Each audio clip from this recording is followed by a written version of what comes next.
Welcome everyone. Thank you guys for coming to our session.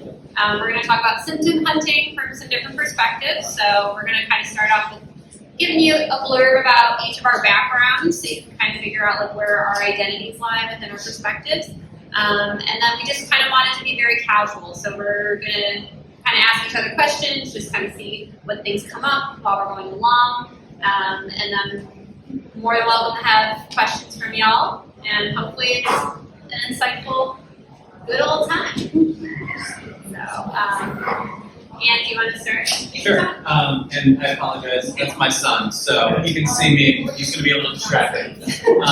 So my name is Anthony Martinez. As I mentioned earlier, I'm the chair of the board of HD Reach.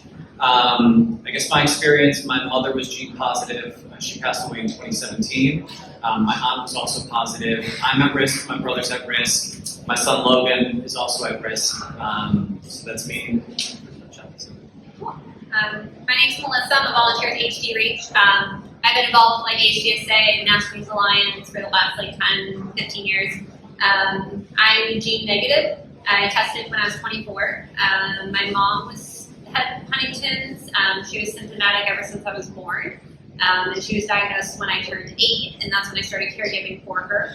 And then from then, she had a period of, she was institutionalized, went into nursing homes. She passed away in 2008.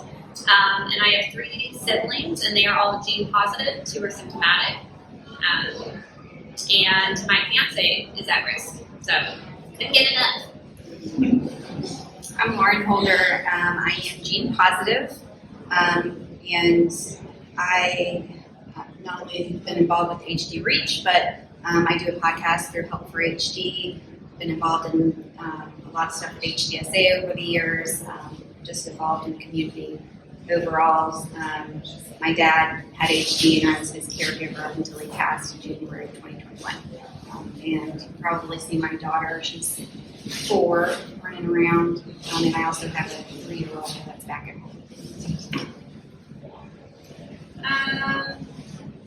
So kind of talking about this perspective of symptom hunting, whether it's within yourself or within a loved one or a family member. So I guess my first question for us to kind of talk about is looking at symptoms, and especially for you, Lauren, like how do you identify like what is like, oh my gosh, I'm having a symptom versus like, nope, I just forgot my keys again. Like how do you kind of figure that out for yourself? It's hard. Because I think when you're gene positive, like part of even when you're at risk, you sit there and go, oh, is that a symptom of every time you walk into something or you drop something or you get angry or whatever. But I think, after so many years, you kind of learn yourself and what's normal for you versus what's different. For me, when I started actually experiencing cognitive symptoms, I've never had ADHD in my life. My husband has ADHD. He's lived it all of his life. But when I started developing symptoms like ADHD, like the executive function issues, where he will, and I do it now too, where I'll forget words, or I'll stop in the middle of a sentence and I can't get started. Initiating things, being able to prioritize and organize tasks and do them efficiently and within a time frame that I need to. I just remember, I asked him, I was like, is this what you deal with all the time? And he's like, yeah. And I was like, well, this sucks. But that's what it was for me, is just realizing like I've never had it in my life, and all of a sudden I started having these symptoms that were like my husband dealt with ADHD. And so, I finally started talking about that to a neuropsychologist and got testing done to see if I had any deficits. I am a big proponent of being proactive and really, really promote neuropsych. And so 6 or 7 years ago, I actually got a baseline test for myself to know if there would be any deficits later on.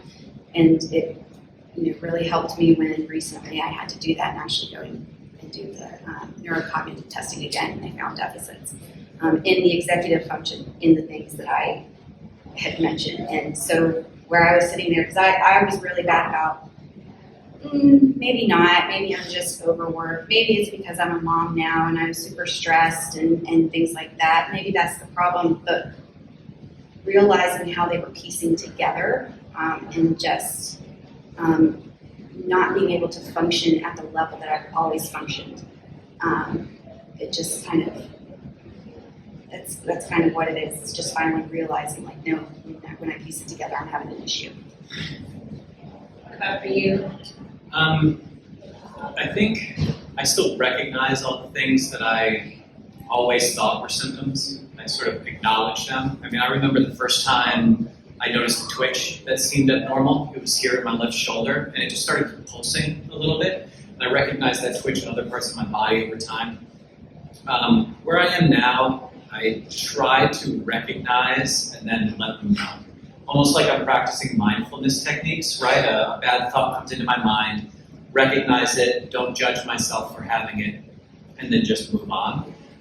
Because honestly, I'd become obsessive. I'm a scientist by training, so I kept a logbook of all the symptoms that I thought were real symptoms.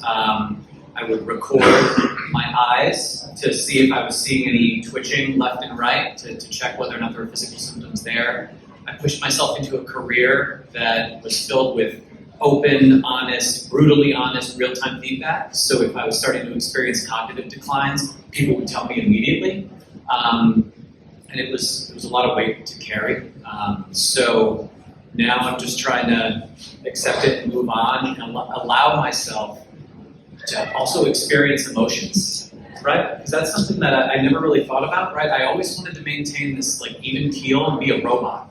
Because if I was a robot, it meant that nobody else was afraid of me getting angry or me getting upset.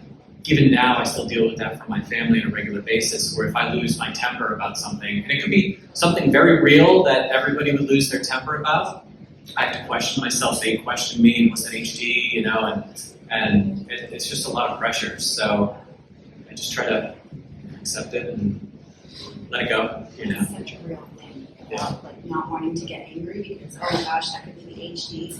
I have the same problem where I feel like I have to be this all the time. Yeah. And having to realize like it's okay to be angry, it's normal. The catch-22 is in trying to be robotic, I wasn't processing any of the emotions that I was having. So I was having, you know, these outbursts where I, you know, lose my temper and I realized I just need to be me. I just need to have emotions and allow myself to feel. Because otherwise I was gonna explode.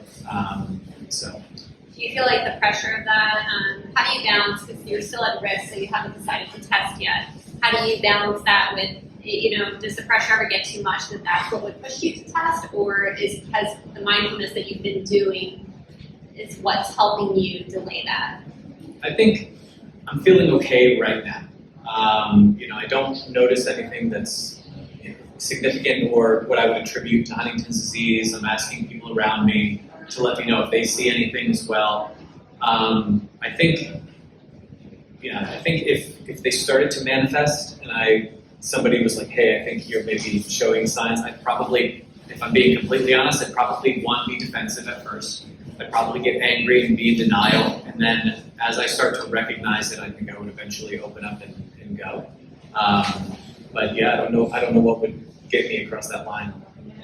I appreciate what you said about mindfulness too, because being in a relationship with someone who's at risk and me being gene negative, we talk about it a lot because, you know, I told her that, you know, I never want me to be the reason that you decide to test. Like, if it's not a cloud over you right now and you don't need to know, then you don't need to know until you do.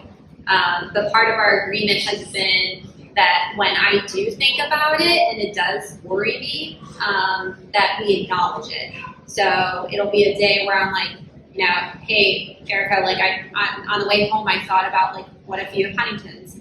And she goes, okay, how are you feeling about it now? And I'm like, not really thinking about it anymore, you know. She's like, okay, is there anything we need to do to process that? I'm like, no. And I'm a big, like, I've always been like that in therapy. If I say it out loud and get it out of my head, then it can clear for me. So it's that acknowledging that feeling and being like, all right, let's move on, instead of me keeping it in my head and like obsessively kind of thinking about it and worrying about it. and we are so complex as individuals. Yes, I have Huntington's disease in my family, but I also have a pretty aggressive alcoholic father who's relatively violent, in and out of prison most of my life. What about his impact on me and who I've become? That's not necessarily Huntington's disease. It's an illness, right? But it's a very different one that we have to work through. So, not just that, right? I get stressed with work. I get stressed with my family. I mean, Logan's a dream, but when he's screaming strawberry at you for half an hour, it gets a little bit grating.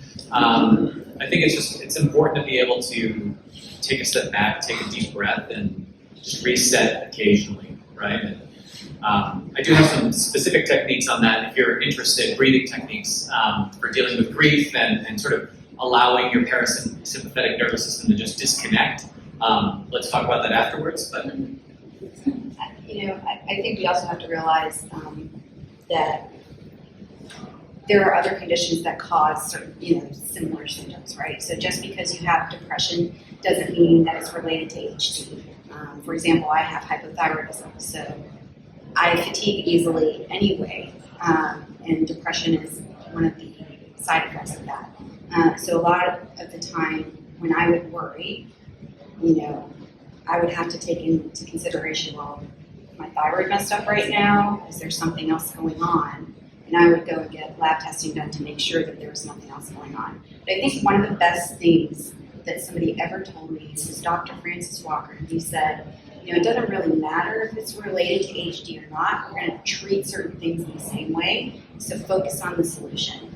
And if it's the depression part of it, or if it's irritability, we're still going to treat with medications the same way we would for any condition. So focus on that rather than focusing on it being related to HD. And that really has helped me over the years to not symptom hunt so bad.